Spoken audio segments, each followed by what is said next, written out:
Oke, yang masih bingung bagaimana cara menyusun kalimat pasif, kalian nggak usah bingung ya. Yang pertama harus kalian lakukan adalah menempatkan objek di posisi paling depan. Setelah kalian pahami, kalian cari mana sih objek dari satu kalimat, gitu kan?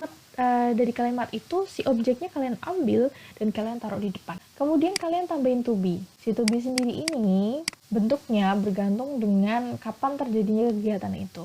Kalau misalkan kegiatannya terjadi saat ini, otomatis kita pakai present tense kan? Nah, to be-nya ada 3. Is, am, atau are. Pilih salah satu. Kalau misalkan kegiatan itu udah berlalu, otomatis kita pakai past tense, ya kan? Dan to be-nya adalah was atau were. Nah, sebenarnya masih ada banyak lagi jenis-jenis to be. Tapi di video ini, Bunda Vita hanya akan membahas to be yang ada di present tense atau di past tense saja. Kapan sih kita pakai is, am, are, atau kapan kita pakai was, were? Oke, aturannya gini. Kalau misalkan ada benda atau orang yang berjumlah satu aja nih, maka kalian bisa pakai to be is untuk present tense atau to be was. Tapi kalau misalkan benda atau orang tersebut jumlahnya lebih dari satu, maka kalian bisa pakai are untuk present tense atau pakai were. Tapi pengecualiannya adalah kalau misalkan objeknya tadi adalah I, maka di sini kalau misalkan dia ada di present tense, dia pakai am, tapi kalau ada di past tense dia pakai was. Contohnya kayak gini. Andi, kalau dia ada di present tense, maka dia pakai is.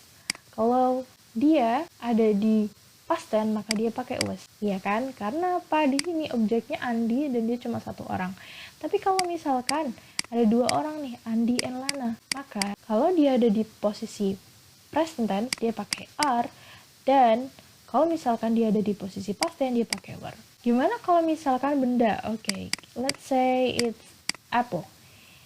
An apple, ya kan?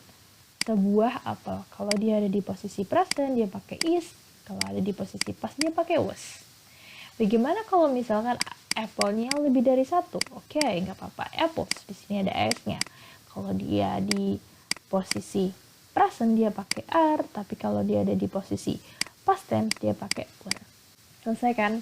Tapi untuk I, tadi Bunda Vita ulangin lagi, kalau misalkan dia ada di posisi present, dia pakai am, tapi kalau ada di posisi past, dia pakai was. Gampang kan? Oke. Kemudian, di sini kalian harus tambahin namanya verb 3 atau nama kerennya past participle. Kalau kalian buka kamus, ya kan? Kalau kalian buka kamus, ada di bagian belakang, biasanya ada di section namanya irregular verb. Nah, di sini ada 3 kolom. Kolom yang pertama itu adalah kolom verb 1, gitu kan, atau bisa disebut juga base atau bentuk infinitive-nya. Nah, verb 2 ini adalah bentuk past tense-nya. Nah, verb 3 ini bentuk past participle. Contohnya gimana sih? Oke, contohnya gini. Kalau bentuk base-nya katakanlah do, bentuk verb 2-nya atau bentuk past-nya pasti did, tulisannya di sini. Kalau bentuk ketiganya pasti done. Nah, perlu kalian ingat juga yang ada di kamus itu biasanya irregular verb.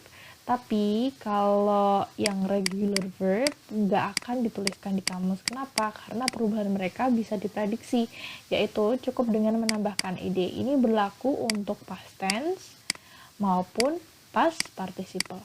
Komponen yang terakhir dari kalimat pasif adalah by plus subject. Kenapa ada tanda kurung?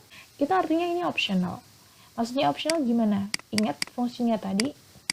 Fungsi kedua dan ketiga, kalau misalkan subjeknya dari kalimat itu tidak diketahui, yang tadi someone tuh contohnya, kalian nggak perlu ditambahin by plus ini. Atau kalau misalkan subjeknya udah obvious, udah ya kita sama-sama tahu, udah kelihatan bener, udah jelas gitu kan dari konteks kalimatnya, kalian nggak perlu tambahin by plus subject. Terima kasih banyak atas perhatian kalian. See you in the next video. Bye.